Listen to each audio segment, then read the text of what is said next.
Sarah Carter stared at the invitation on her refrigerator for the third time that morning.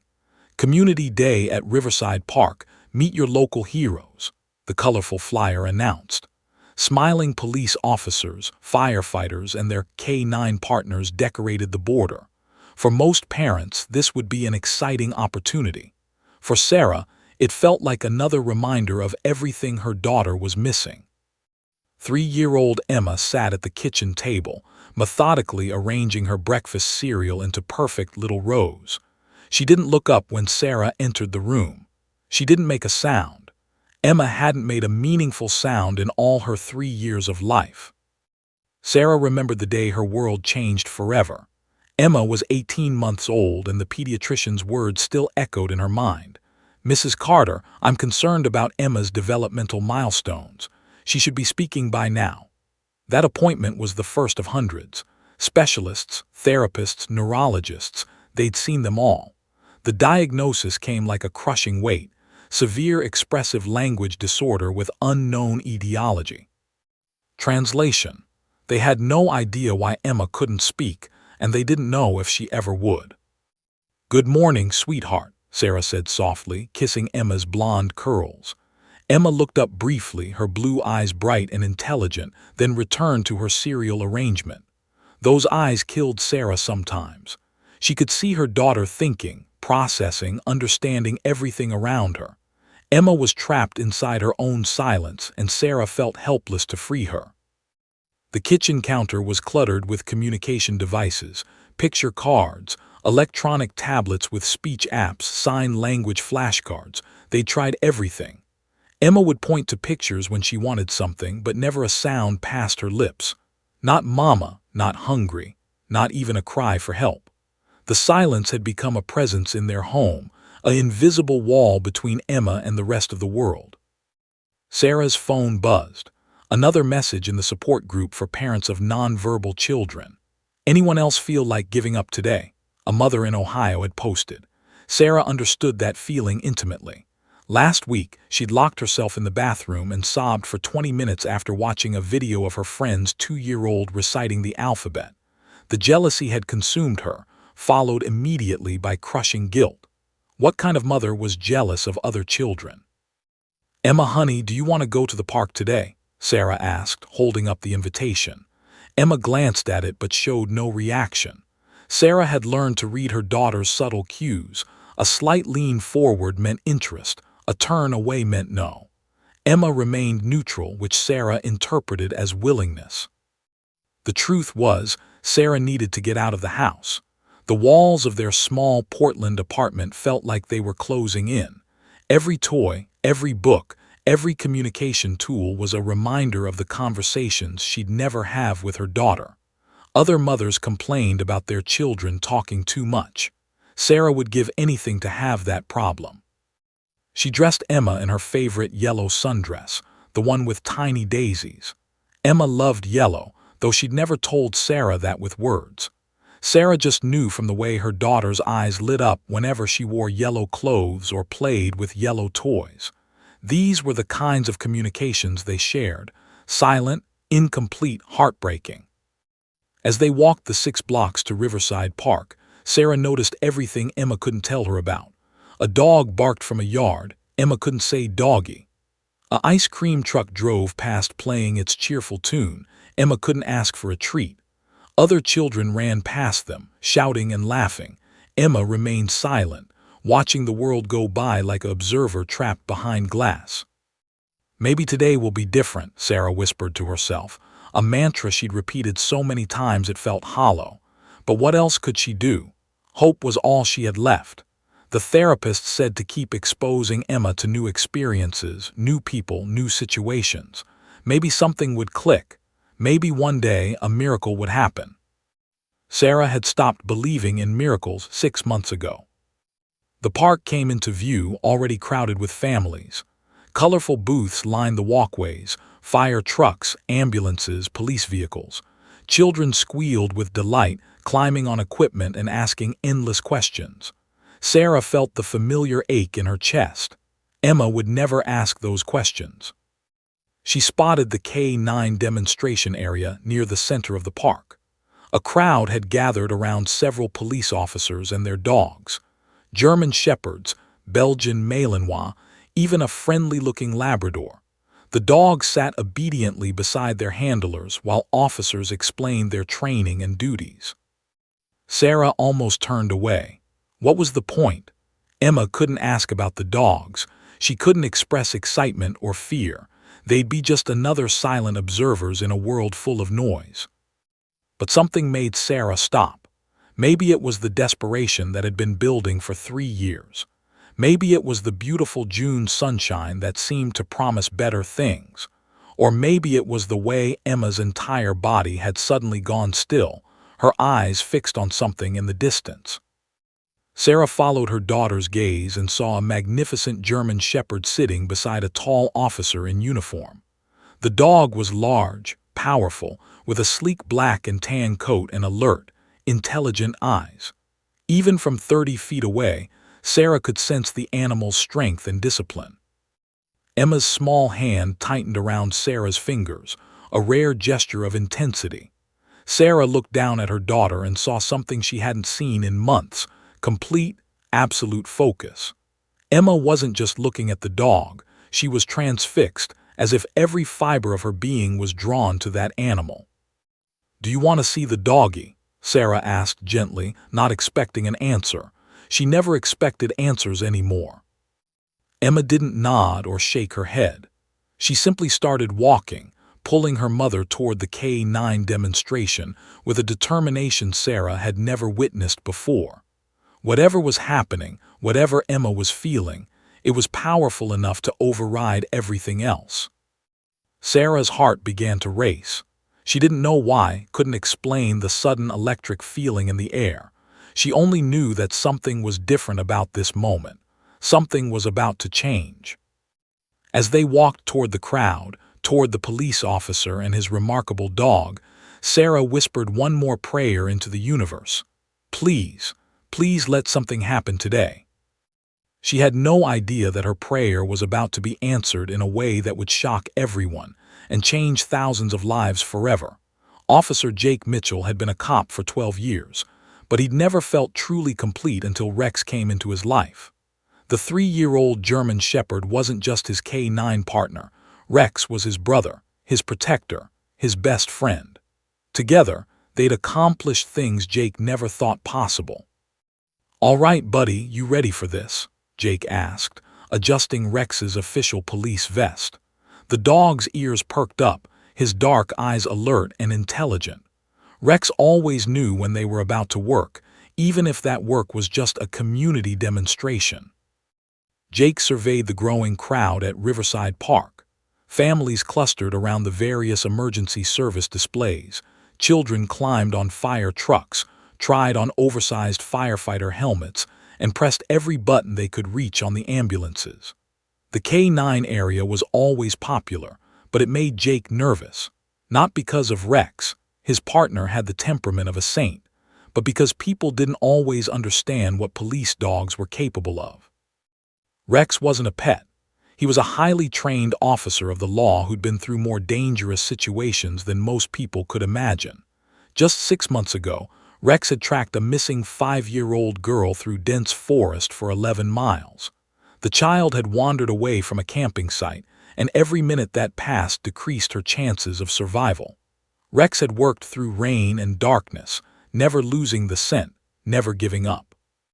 When they found her, hypothermic but alive, huddled under a fallen tree, Rex had laid down beside her to keep her warm until the paramedics arrived. 3 months before that, Rex had detected a hidden cache of fentanyl in a routine traffic stop, enough drugs to kill thousands of people.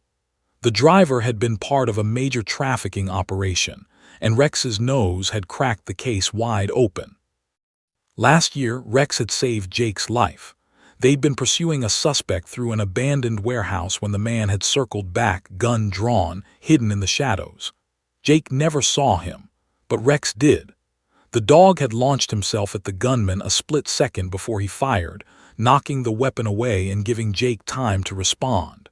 The department had given Rex a medal. Jake had given him a steak dinner and spent the whole night holding his partner. unable to stop shaking as he thought about how close he'd come to never going home. "You're a hero, you know that," Jake murmured, scratching behind Rex's ears. The dog's tail wagged slightly, but his attention remained on the crowd. Rex was always working, always aware, always ready. Officer Maria Gonzalez walked over, her Belgian Malinois, Luna, trotting beside her. "Ready for the demonstration, Mitchell. Looks like we've got a good turnout." "Yeah, Rex is ready. Aren't you, boy?" Rex looked up at Jake, and in that moment of eye contact, Jake felt the bond they shared. It was something civilians didn't understand. The connection between a handler and their K9 went beyond words, beyond training. They trusted each other with their lives every single day. The demonstration began. Jake showed the crowd how Rex could follow complex commands, detect hidden objects, and respond to threats. The children watched wide-eyed as Rex performed perfectly, his movements precise and powerful. Parents took videos on their phones, and Jake fielded the usual questions. How old is he? What does he eat? Can he really smell drugs? Has he ever bitten anyone? Jake answered patiently, explaining that Rex had been trained in Germany before coming to the Portland Police Department, that he lived with Jake and slept at the foot of his bed, that yes, Rex could absolutely detect narcotics, explosives, and even track human scent through rain and snow. And no, Rex had never bitten anyone who didn't deserve it. After the demonstration, Jake opened up the area for supervised interactions. Parents formed an orderly line with their children, each family getting a few minutes to meet Rex under Jake's watchful eye. Rex was perfect, as always, gentle with the children, patient with the nervous ones, still and calm with those who just wanted to look. A little boy of about 5 approached cautiously. "Is he scary?" the child whispered. Jake smiled. "Rex, nah, he's a sweetheart. He just looks tough because he's got an important job. But see how gentle he is." Rex sat perfectly still as the boy reached out a trembling hand and touched his fur. The child's face lit up with wonder. "He's so soft," the boy exclaimed, his fear forgotten. His mother snapped pictures, thanking Jake profusely. This was why Jake loved these community events. Behind the badge and the gun and the dangerous calls, this was what police work was really about: connecting with people, building trust, showing families that officers were human. And Rex, with his noble bearing and gentle nature, was the perfect ambassador.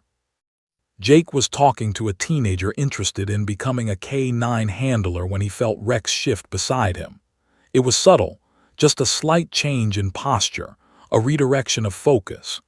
Jake's hand instinctively moved to Rex's back, a calming gesture they'd practiced thousands of times.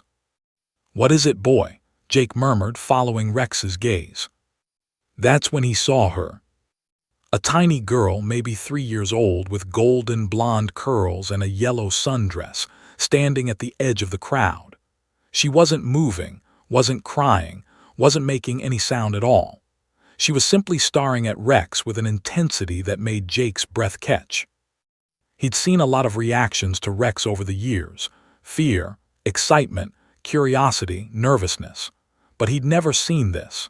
The little girl looked at Rex like she was seeing something beyond the physical dog, like she was recognizing something ancient and important that only she could perceive.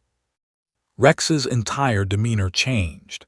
His tail lowered slightly, not in fear or aggression, but in something Jake could only describe as reverence. The dog's ears swiveled forward, his body relaxed into a posture Jake had never seen before. If he didn't know better, he'd say Rex was waiting for something. "Interesting," Maria said beside him, having noticed the exchange. "Luna's never seen Rex act like that." Jake didn't respond. He couldn't. Something was happening, something beyond his training, beyond his experience. The air felt charged, electric, like those moments before a lightning storm when everything goes still and waiting. The little girl's mother appeared behind her, placing a hand on her daughter's shoulder. The woman looked apologetic, probably ready to apologize for her child starring. But the little girl didn't move. Her eyes remained locked on Rex, and Rex's eyes remained locked on her. Then, without warning, the little girl pulled away from her mother and started walking. Not running, not skipping like other children, walking with purpose, with determination, like she knew exactly where she needed to be. She was walking straight toward Rex.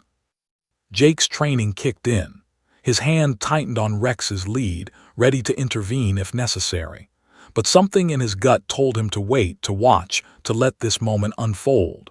Rex remained perfectly still, not even his tail moving, his eyes fixed on the approaching child. The crowd began to notice. Conversation stopped mid-sentence. Parents pulled their own children back slightly. The mother rushed after the little girl, her face showing panic and embarrassment. "I'm so sorry," the woman began, reaching for her daughter. "Emma, no, come back." But Emma didn't stop. She walked right up to Rex, stopping just inches from his face. The massive German shepherd and the tiny toddler faced each other in perfect stillness. Jake held his breath, Rex held his position, Emma held out her small hand. And in that frozen moment, Jake Mitchell had no idea that his life, this child's life, and thousands of other lives were about to change forever. He didn't know that the next 60 seconds would be captured on video and seen by millions. He didn't know that he was about to witness something that would be called a miracle. He only knew that Rex, his warrior partner, his hero dog, his best friend, was waiting for something extraordinary to happen. And Jake trusted Rex completely.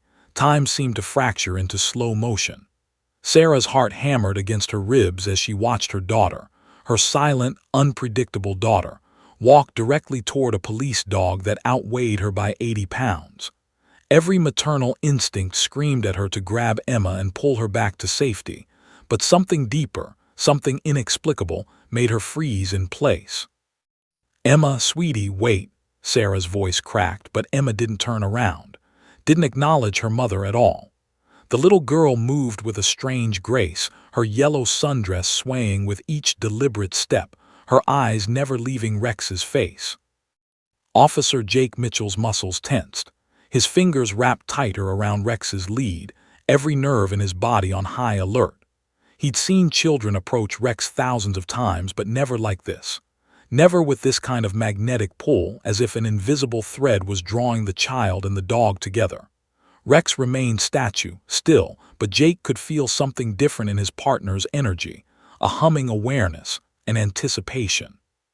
"Sir, I'm so sorry," Sarah stammered, finally breaking free from her paralysis and rushing after Emma.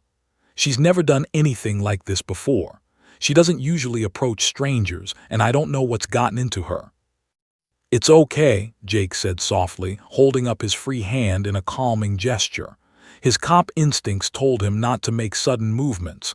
Something profound was happening here, though he couldn't name it. "Rex is trained for this. Let's see what happens." Emma stopped 18 inches from Rex's face, close enough to touch, close enough that the dog's warm breath ruffled the golden curls around her forehead. The park hadn't gone completely silent yet. Children still played in the distance. A radio crackled somewhere. A baby cried near the food trucks. But in their immediate circle, a hush had fallen over the gathered crowd. Parents pulled their children back slightly, creating a natural ring around the scene. Phones came out, recording what appeared to be just another cute moment between a child and a police dog. None of them knew they were about to capture something extraordinary. Emma's blue eyes, wide and impossibly focused, stared into Rex's dark brown ones. Sarah saw her daughter's chest rising and falling with quick, shallow breaths. Emma's small hands trembled at her sides, but not with fear, with something else. Recognition, longing. Sarah couldn't identify it, and that terrified her more than anything. Rex's ears swiveled forward, completely focused on the little girl before him. His tail remained still, not tucked in fear, not wagging in excitement, but held in perfect neutral stillness. Jake had never seen his partner quite like this. In dangerous situations, Rex was coiled and ready. During play, he was energetic and loose. During demonstrations, he was professional and alert, But this was something else entirely. Rex looked almost reverent. "Emma, baby, come back to mommy," Sarah whispered, reaching for her daughter's shoulder.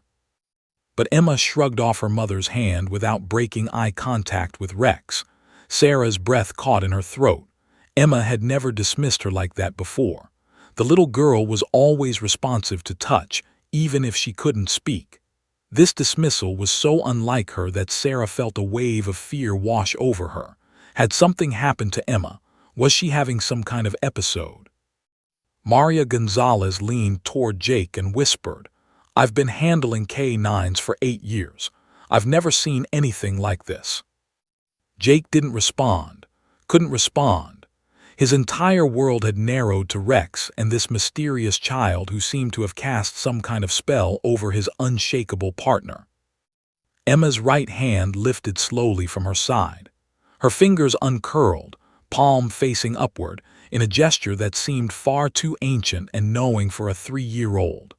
Sarah watched, transfixed, as her daughter's hand rose toward Rex's face, moving with the careful deliberateness of someone approaching something sacred. The crowd was fully silent now. Even the teenagers who'd been joking around the police cruiser had stopped to watch. There was something in the air, something electric and heavy and impossible to ignore. Several people would later describe it as feeling like standing in a church, or witnessing a solar eclipse, or being present at the moment just before a storm breaks. Rex lowered his head slightly, just a few inches, bringing his face closer to Emma's level. Jake's hand remained on the lead, but he realized with a start that he wasn't controlling this situation anymore.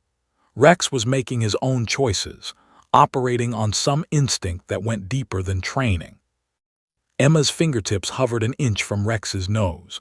The dog's nostrils flared slightly, taking in her scent. Jake knew Rex was reading everything about this child, her emotions, her health, her intentions. Dogs could smell fear, aggression, illness, even cancer. What was Rex smelling now that made him so still, so focused? Sarah's eyes filled with tears, though she didn't understand why. She only knew that something monumental was happening to her daughter, something that made all of Emma's 3 years of silence seem like a long preparation for this exact moment. The other parents in the crowd seemed to sense it too. The phone cameras continued recording, but the people holding them had gone very quiet, very present. Emma's hand finally made contact with Rex's fur, just above his nose, between his eyes. The touch was feather-light, barely there. Rex's eyes slowly closed, then opened again.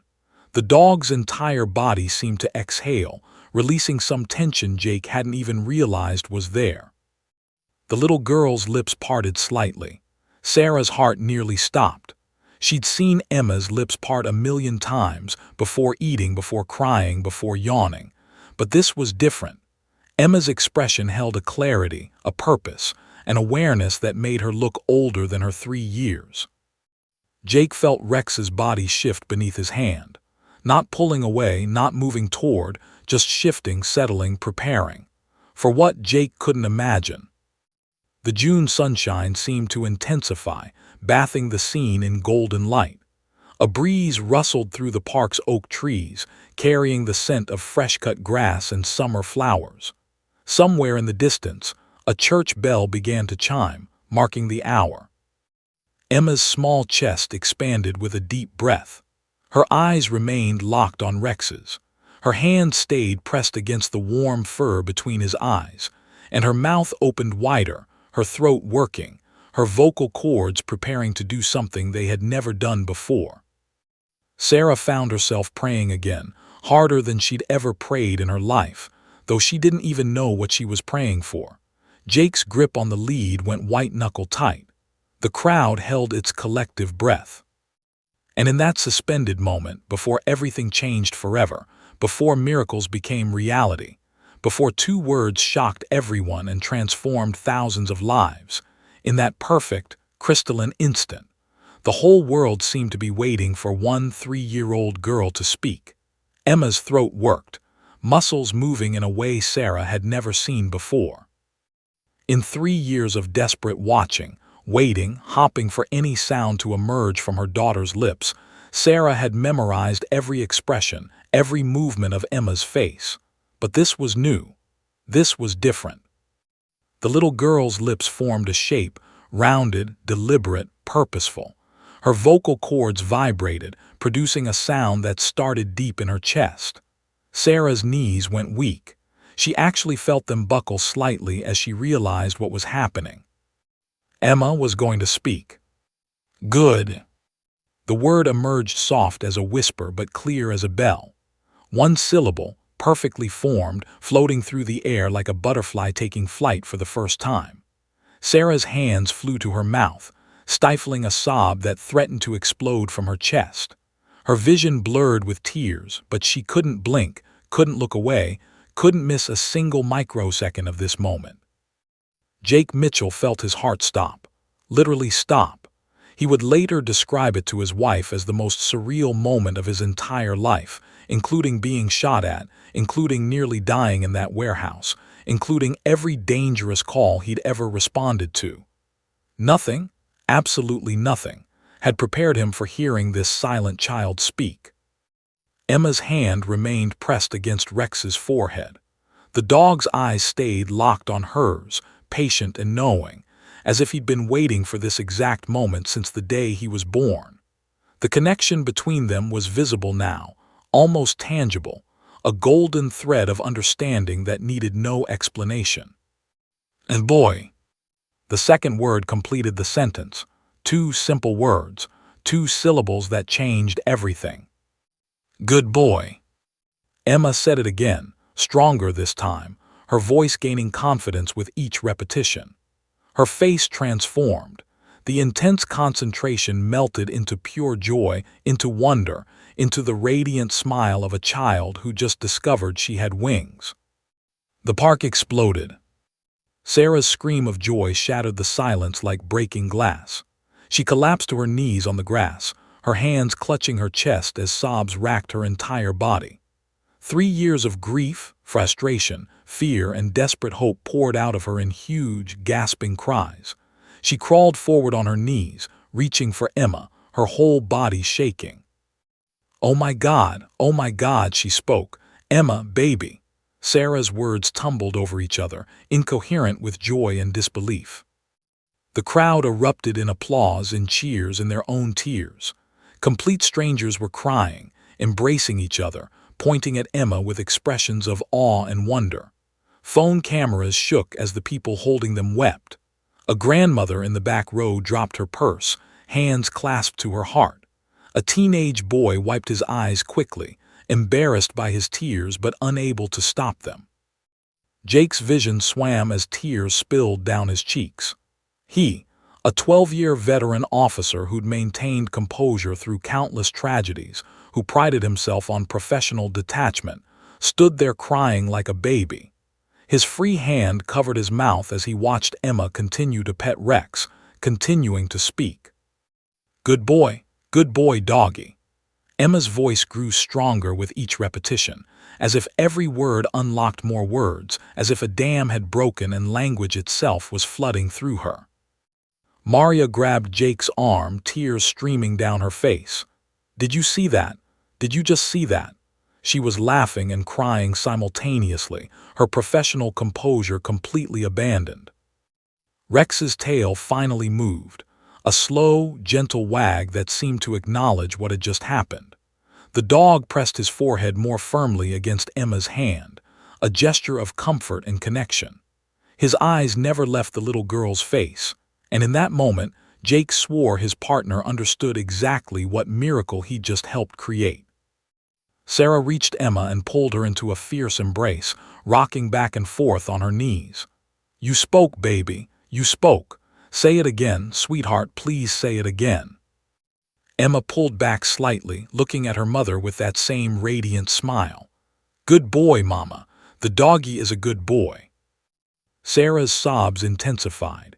Hearing her daughter say Mama, even in the middle of a sentence, was something she dreamed about for 1,000 nights.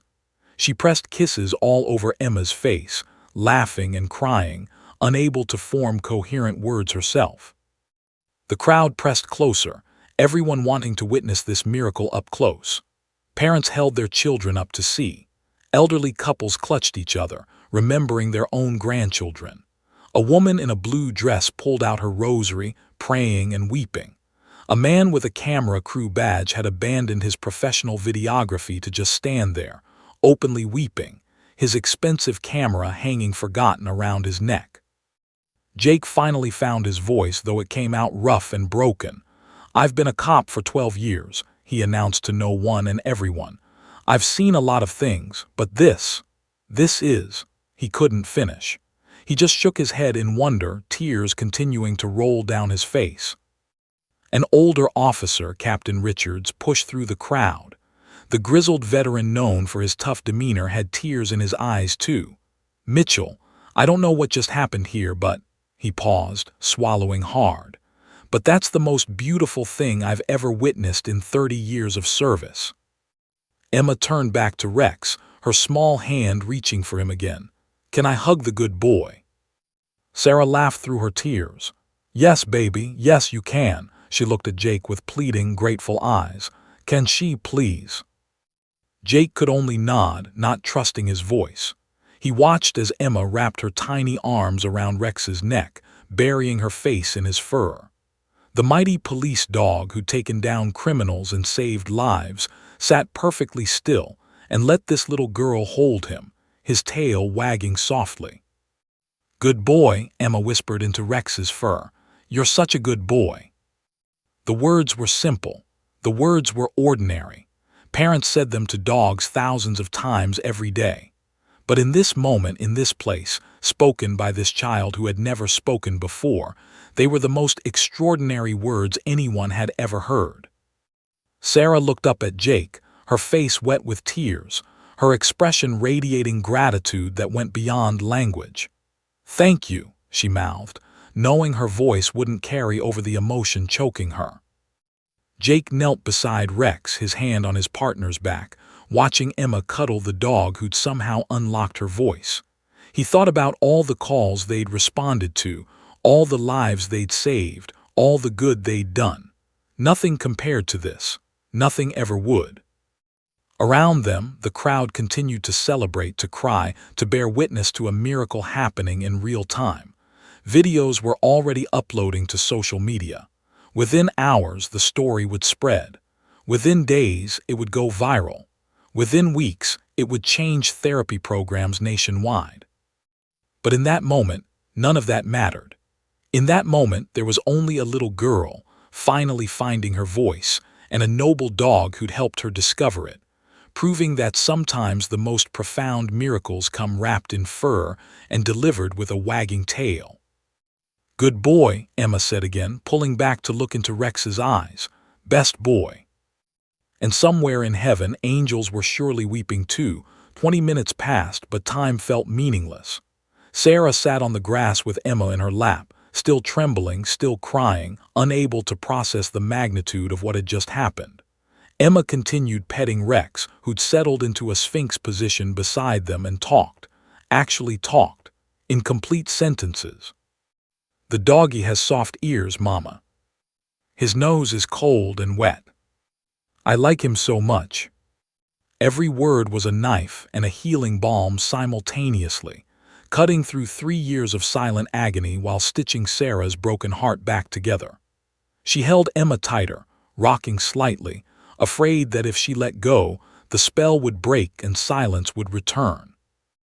Jake sat cross-legged on the other side of Rex, his radio forgotten, his duties abandoned, tears still drying on his face. He kept shaking his head in disbelief, occasionally reaching out to stroke Rex's back as if to confirm his partner was real. This moment was real, that he wasn't dreaming. "I need to understand," Jake finally said, his voice still thick with emotion. Has she really never spoken before, not once?" Sarah looked up at him, her eyes red and swollen.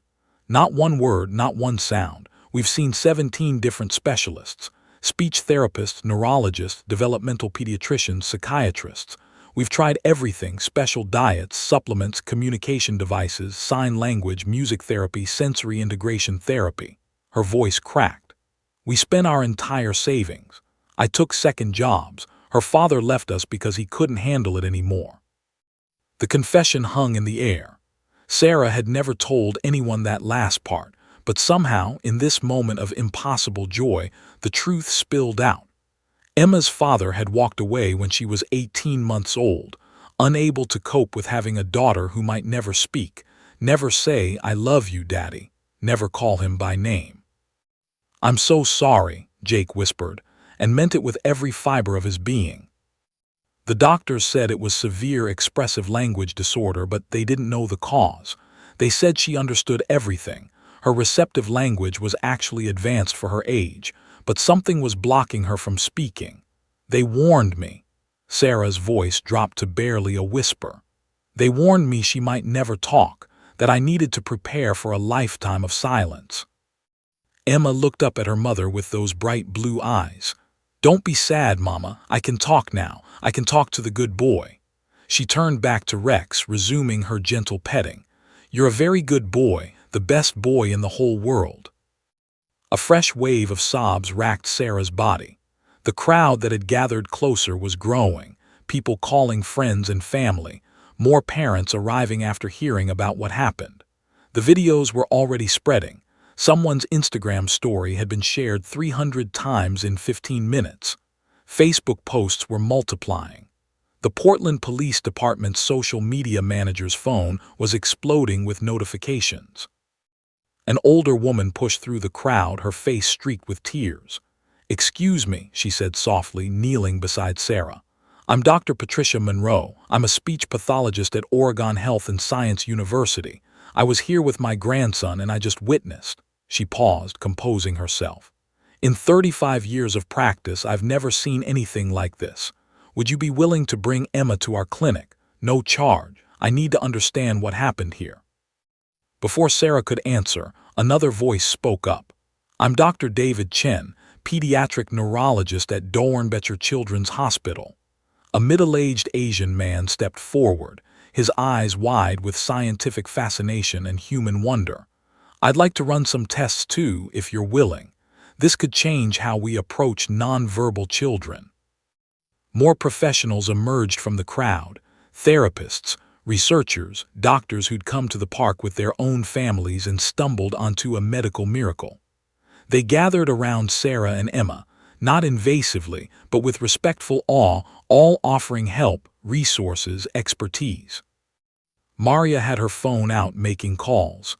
"Captain, you need to get down here. No, I'm serious. Something incredible just happened. The news stations are already calling." "Yes, sir. Multiple stations. It's already going viral." Jake looked at his partner, still calm and patient beside the little girl who couldn't stop touching him. "Rex, what did you do?" he murmured. The dog's tail wagged once slowly as if to say, "I just did what needed to be done." Emma suddenly turned to Jake, her expression serious. "What's the doggie's name?" Jake's breath caught. Such a simple question asked by millions of children to millions of adults every day. But hearing it from Emma, knowing it was perhaps her 100th sentence ever, made it profound. "His name is Rex," Jake managed. "Rex Mitchell." "Rex," Emma repeated carefully, tasting the name. She looked at the dog. "Hi, Rex, I'm Emma, Emma Carter, we're friends now." Rex's tail wagged more enthusiastically, and he leaned forward to lick Emma's cheek. The little girl giggled, actually giggled, a sound Sarah had heard before but never preceded by words, never accompanied by explanation. "He kissed me, Mama. Rex kissed me." Emma was laughing now, a beautiful, clear sound that mixed with her words in a symphony Sarah had dreamed about for 3 years. A news van pulled into the parking lot, satellite dish extending. Then another. Then a third. Within 30 minutes, 4 different news stations had crews on scene, all keeping a respectful distance but capturing everything they could. The reporters who tried to push forward too aggressively were blocked by a human wall of protective parents and police officers. Captain Richards arrived, taking in the scene with the strategic eye of a veteran officer. But even his professional assessment crumbled when he saw Emma chatting away with Rex, describing the color of his eyes, the softness of his fur, the way his ears moved. "This is bigger than us, Mitchell," the captain said quietly. "This is going to be national news by tonight, maybe international." Jake nodded, knowing it was true, feeling the weight of responsibility settling onto his shoulders. But when he looked at Emma's radiant face, at Sarah's tears of joy, at Rex's calm acceptance of his new role as miracle worker, none of the coming attention mattered. Sarah pulled out her phone with shaking hands and called her mother, Emma's grandmother who'd been praying for this moment since the day Emma was born. "Mom," Sarah sobbed into the phone. "She spoke. Emma spoke. She's talking right now. She won't stop talking." She laughed through her tears. "Mom, our baby has a voice." The grandmother's scream of joy could be heard through the phone, causing everyone nearby to smile through their own tears. This wasn't just Emma's miracle. It was her whole family's miracle, her whole community's miracle. Emma, oblivious to the cameras and the crowd and the magnitude of what she'd done, continued her one-sided conversation with Rex, telling him about her favorite color, yellow, her favorite food, macaroni and cheese, and how she'd always wanted to talk but the words were stuck inside and couldn't come out until I saw you. That last statement made Dr. Monroe pull out a notebook and start scribbling furiously. The neurologist, Dr. Chen, was doing the same. Scientists were already forming hypotheses, but they all knew that some things transcended scientific explanation. Sometimes miracles were just miracles. And today, in a sunny park in Portland, Oregon on a Saturday afternoon in June, they had all witnessed one. 3 months had passed since that June afternoon, but Sarah still woke up every morning expecting silence. Instead, she heard Emma's voice from the bedroom they shared, singing, talking to her stuffed animals, narrating her dreams. Each morning, Sarah cried grateful tears into her pillow before getting up to face their transformed world. The small apartment that once felt like a tomb of quiet now burst with sound. Emma talked constantly, making up for 3 years of stored words. She asked endless questions. Why is the sky blue? Where do birds sleep? What makes the refrigerator hum? Questions Sarah had dreamed of hearing, now asked so frequently she sometimes had to beg for 5 minutes of peace. She never actually wanted the peace. The request was just reflex. In truth, she'd listened to Emma's voice forever. "Mama, is today Rex Day?" Emma asked, bouncing on Sarah's bed at 6 in the morning. Is it Tuesday, Rex Day?" Sarah smiled, pulling Emma close. "Yes, baby, today we see Rex." Every Tuesday and Thursday at 4 o'clock, Jake brought Rex to the Behavioral Health Center, where Emma now received therapy. The program had been established specifically because of Emma's breakthrough, funded by donations that poured in after the video went viral, supported by the Portland Police Department, and staffed by the doctors who'd witnessed the miracle firsthand. Dr. Patricia Monroe had designed the curriculum herself. She'd spent 3 decades studying speech development, but Emma had taught her more in 3 months than her entire career combined. The therapy sessions with Rex weren't just playtime. They were carefully structured interactions designed to encourage language development, emotional regulation, and social skills. Emma has what I'm calling connection-based language emergence, Dr. Monroe explained to a room full of pediatric specialists at Oregon Health and Science University. Her research paper on Emma's case was already being peer-reviewed by 3 major journals. The child had the neurological capacity for speech all along, but required a specific emotional catalyst to unlock it. In Emma's case, that catalyst was Rex. But Dr. Monroe's clinical language couldn't capture what actually happened during those sessions. Sarah sat in the observation room every Tuesday and Thursday, watching through one-way glass as Emma worked with Rex and Dr. Monroe. The transformation was beyond medical, it was spiritual. Emma's vocabulary had exploded from 2 words to over 500. Her sentences grew longer and more complex each week. "Rex, I had a dream about you last night, and we were flying together over the city, and you had big wings like an angel," Emma said during their Tuesday session. her small hands gesturing wildly as she spoke. Rex lay beside her, patient and attentive, as if understanding every word. Jake sat nearby, officially present as Rex's handler, but really just bearing witness to something extraordinary. He'd watched Emma progress from simple two-word sentences to elaborate stories, and each session left him humbled.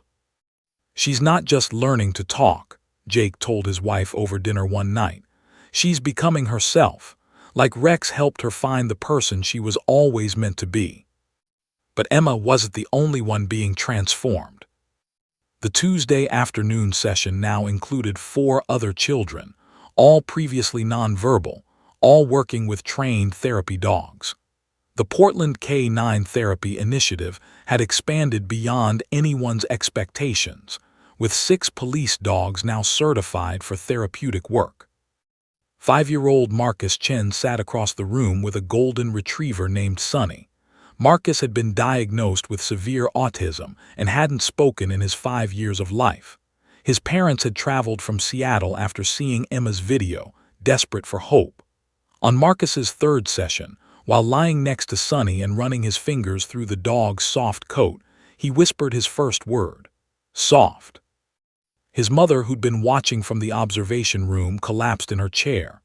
His father ran into the therapy space, scooping Marcus into his arms, sobbing, "Again, son. Say it again." Marcus, startled by the commotion but emboldened by his parents' joy, said clearly, "Soft doggy. Soft, soft, soft." 7-year-old twins, Jasmine and Jordan Williams, worked together with a chocolate Labrador named Coco. The girls had been born premature, their language development severely delayed. Doctors had predicted they'd need communication devices for life, but something about Coco's gentle presence broke through their barriers. Jasmine spoke first during their 2nd week, "Good dog." Jordan followed 2 days later with, "Love you, doggy." Within a month, the twins were finishing each other's sentences, a typical twin behavior their parents thought they'd never witness. "Coco likes," Jasmine would start. "When we pet her ears," Jordan would finish. Then they'd dissolve into giggles, hugging the patient dog between them. 6-year-old Amir Hassan, a refugee from Syria who'd stopped speaking after witnessing trauma in his homeland, found his voice again with a Belgian Malinois named Zara. The dog's calm strength seemed to give Amir courage to use his voice again. His first words in English were, "Zara, friend. Zara, safe."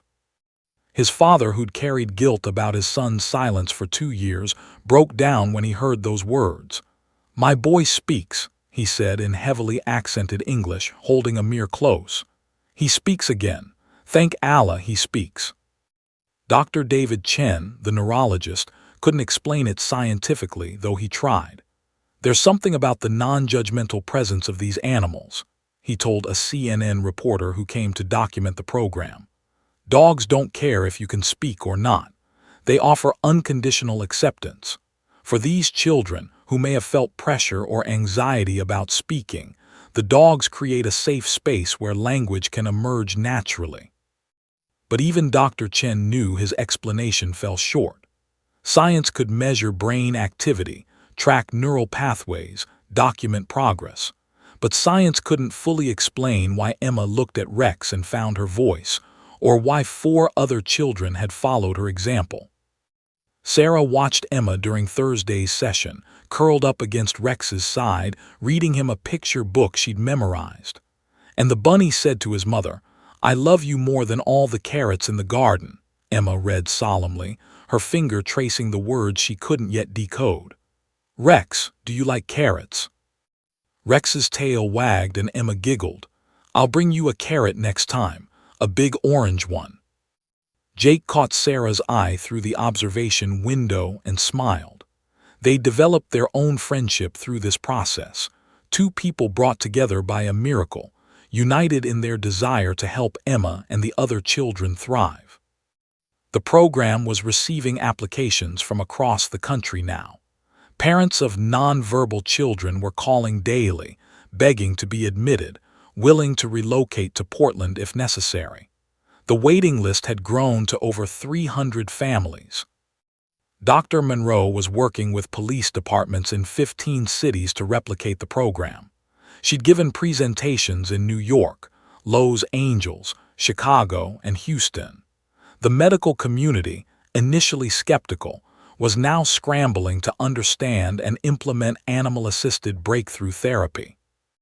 But for Sarah, none of the national attention mattered as much as Tuesday and Thursday afternoons, watching her daughter's personality unfold like a flower opening to sunlight. Emma was funny. She told jokes now, mostly knock-knock jokes that didn't quite make sense, but she delivered them with such conviction that everyone laughed. Emma was curious, empathetic, imaginative. Emma was everything Sarah had hoped for and so much more. "Mama," Emma said at bedtime that Thursday night, "can Rex be my best friend forever?" Sarah tucked the blanket around her daughter, kissing her forehead. "Yes, baby, forever."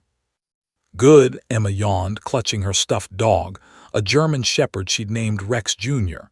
"Because he saved me, Mama. He helped me find my words when they were hiding. He's my hero." Sarah's eyes filled with tears, as they still did multiple times every day.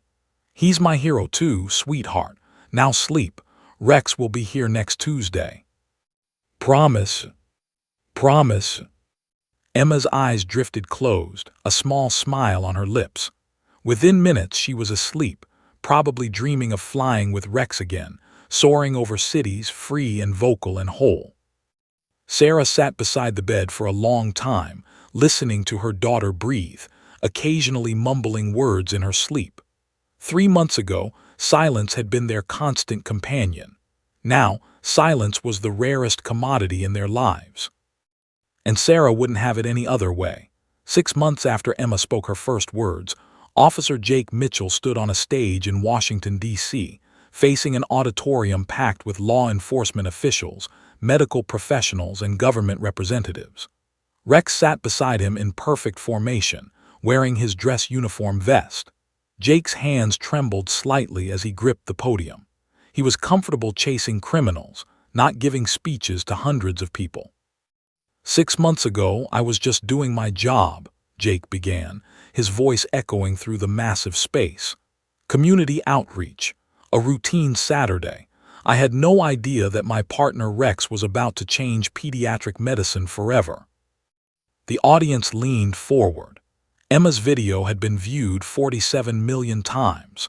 News outlets from 60 countries had covered the story, but hearing it directly from the officer who'd witnessed the miracle carried a different weight. Jake told Emma's story, his voice cracking when he described her first words. He showed the video that had captivated the world, the tiny girl in the yellow dress, Rex's patient stillness, the moment everything changed. When the clip ended with Emma saying, "Good boy," the entire auditorium erupted in applause. Several people were crying. "What happened that day sparked something we never anticipated," Jake continued. "The Portland K9 Therapy Initiative now serves 32 children. We've documented breakthrough moments in 18 of them, children who hadn't spoken in years, suddenly finding their voices. But it's bigger than Portland now."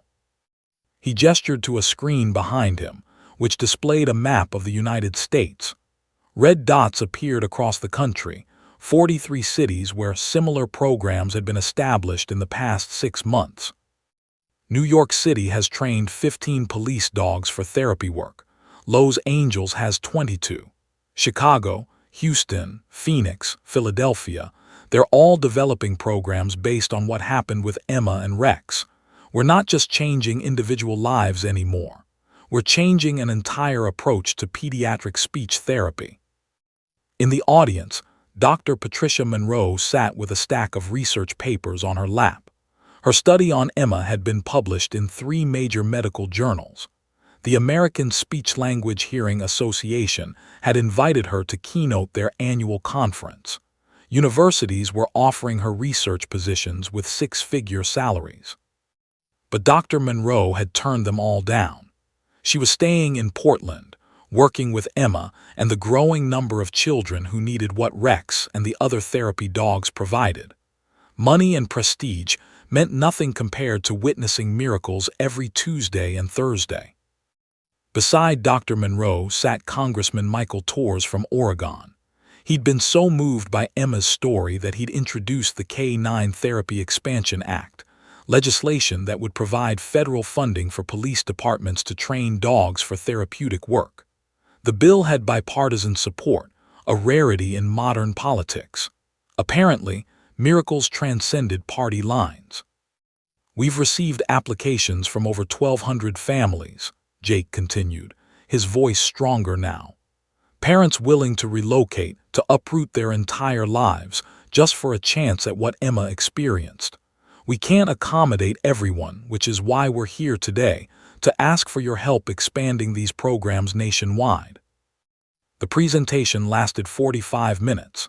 Jake shared success stories, showed video compilations of children speaking for the first time, presented data that Dr. Monroe and her team had compiled. The numbers were staggering: an 87% success rate in initiating speech among previously nonverbal children who participated in the program for at least 8 weeks. Traditional speech therapy has a 40% success rate for these specific cases, Dr. Monroe explained when she took the stage. Animal-assisted breakthrough therapy is achieving more than double that. We don't fully understand why, but we can't ignore the results. She shared Marcus's story, the 5-year-old who'd progressed from soft to speaking in complete paragraphs. She talked about the Williams twins, now thriving in regular kindergarten classrooms. She described Amir, the trauma survivor, who was not only speaking English but had started speaking Arabic again, processing his experiences through conversations with Zara. "These aren't just children learning to talk," Dr. Monroe said, her voice filled with passion. "These are children reclaiming their humanity, their ability to connect, their right to be heard.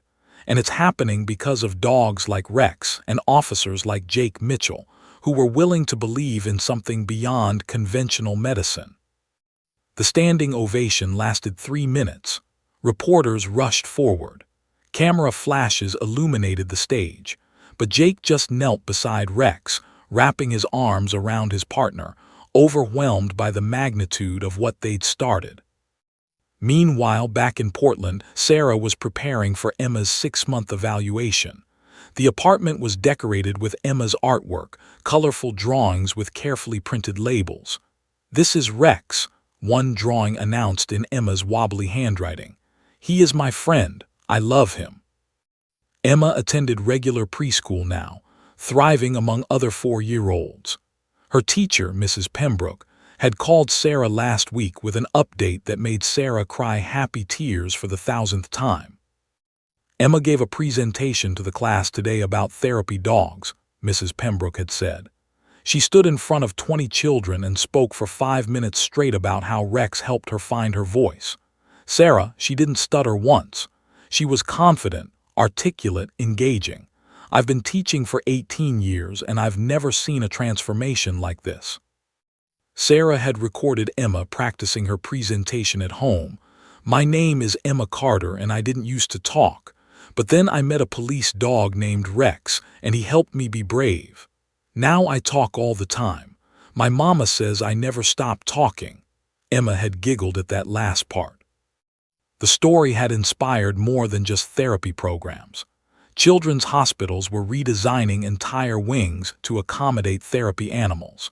Pet therapy organizations reported a 300% increase in applications from people wanting to train their dogs for therapeutic work.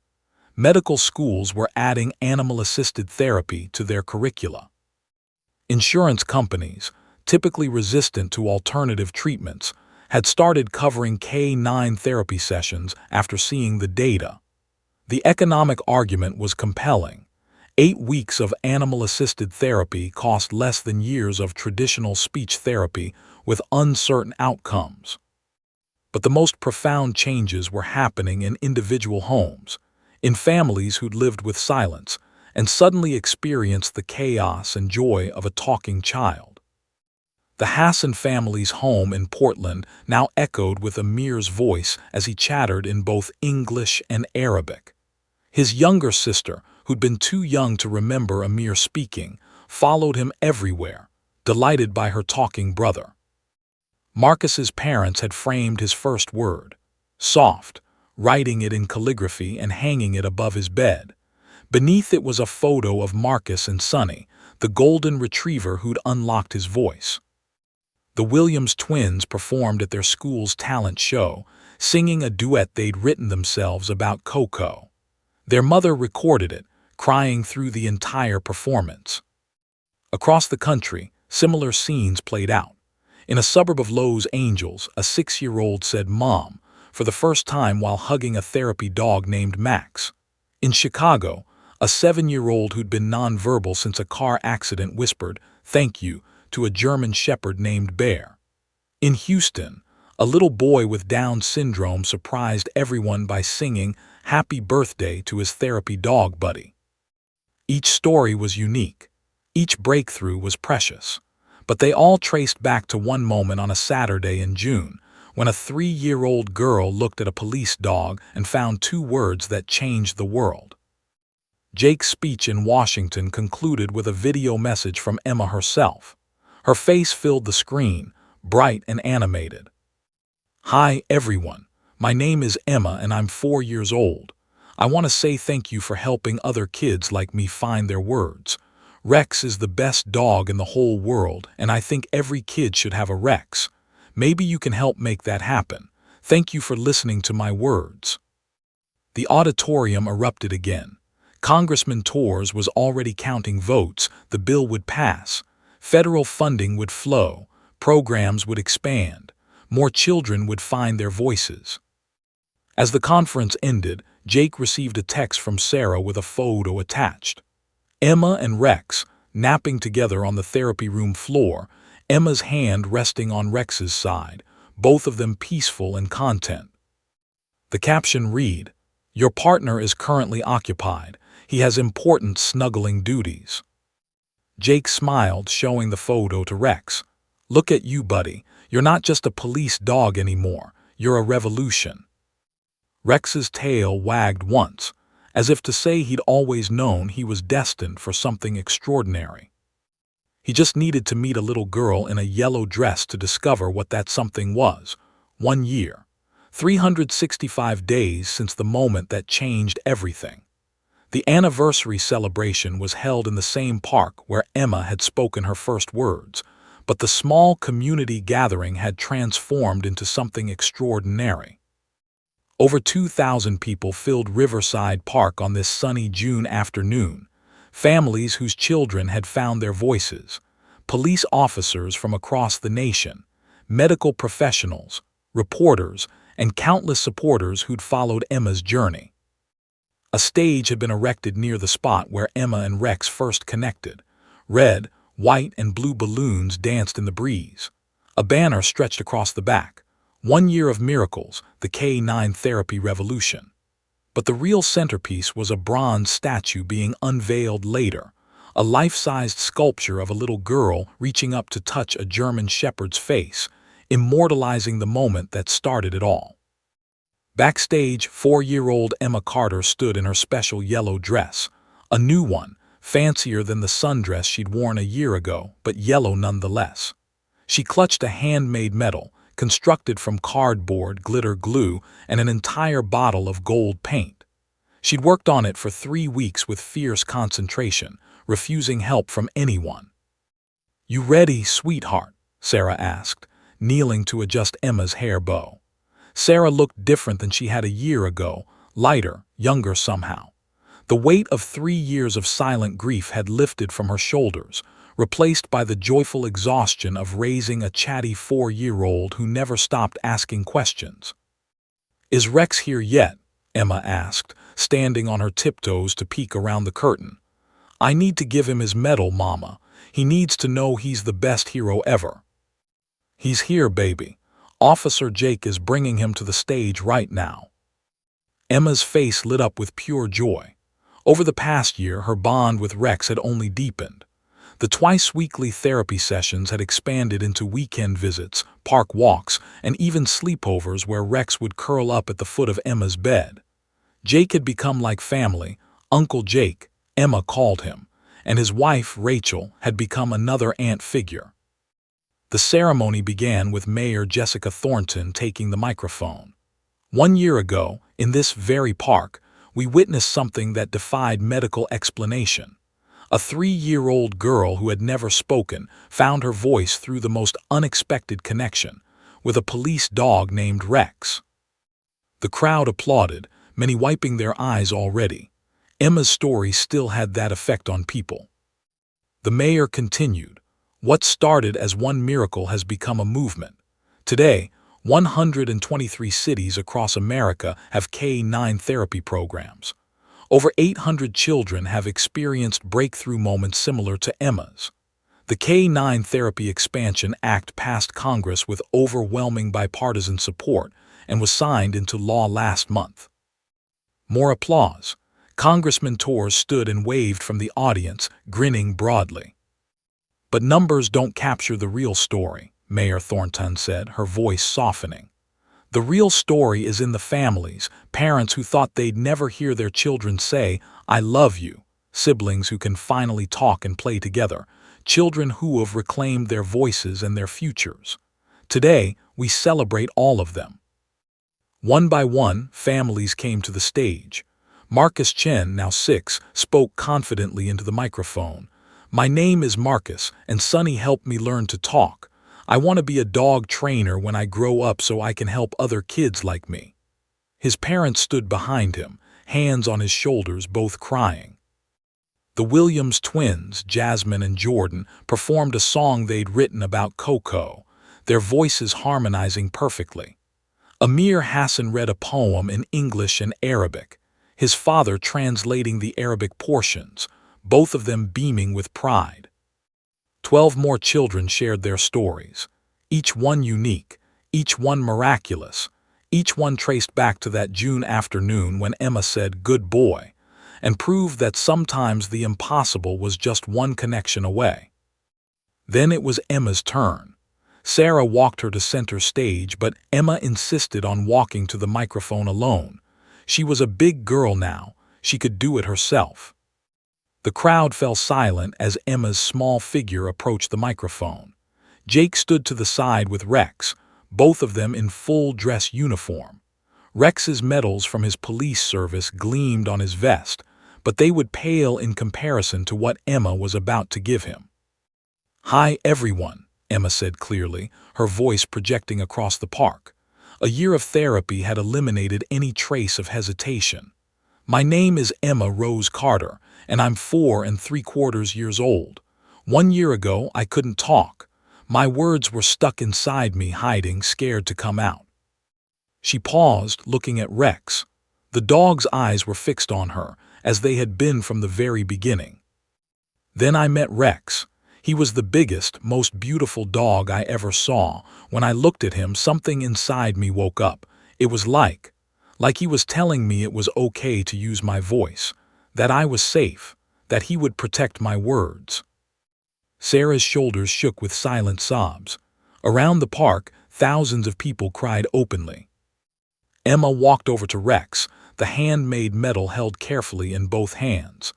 "This is for you, Rex, for being my hero, for helping me find my voice, for showing me that I was brave even when I didn't know it."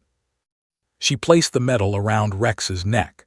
It hung crookedly next to his official commendations, the glitter glue catching the sunlight, the gold paint smudged from Emma's eager fingers.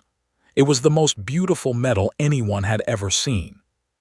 "You're the goodest boy," Emma said, throwing her arms around Rex's neck and burying her face in his fur. "The best boy in the whole entire world. I love you, Rex." Rex's tail wagged and he gently licked Emma's cheek.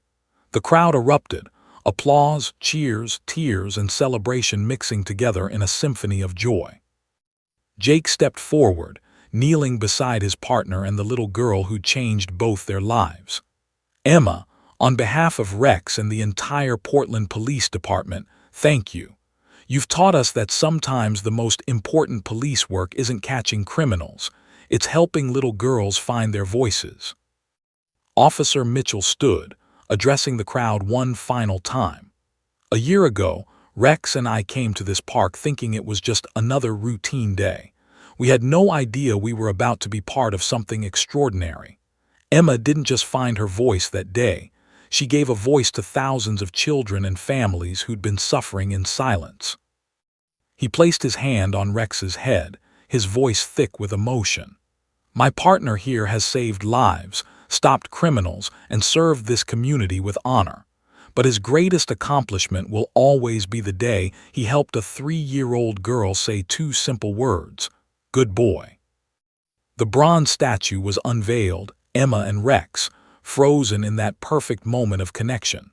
The little girl's hand extended, the dog's patient posture, both of them captured in bronze for future generations to witness.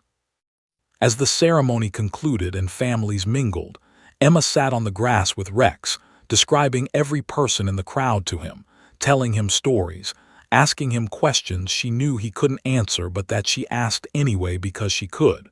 Because she had words now. Because a miracle had given her the greatest gift of all, her voice. Sarah watched her daughter from a few feet away, standing beside Jake and Rachel. "How do you thank someone for giving you back your child?" Sarah whispered. Jake smiled, watching Rex tolerate Emma's enthusiastic hugs. "You don't need to thank us." Rex knew what he was doing. He saw something in Emma that day, something that needed to be unlocked. He just provided the key. As the sun began to set over Portland, painting the sky in shades of gold and pink, Emma made one final announcement to Rex. "Next year, we're going to help even more kids, right? Because everyone deserves to find their words. Everyone deserves to have a Rex." The simple statement from a 4-year-old contained more wisdom than 1,000 medical journals. Connection, patience, unconditional love. These were the real medicines, the real miracles. 1 year ago, Emma Carter spoke 2 words that shocked everyone. Today, she'd spoken hundreds of words, each one a testament to the power of an unexpected friendship between a silent child and a noble dog. Emma's 2 words had started a revolution, but more importantly, they'd given thousands of families something they thought they'd lost forever: hope. And sometimes, hope was the most powerful miracle of all. The end.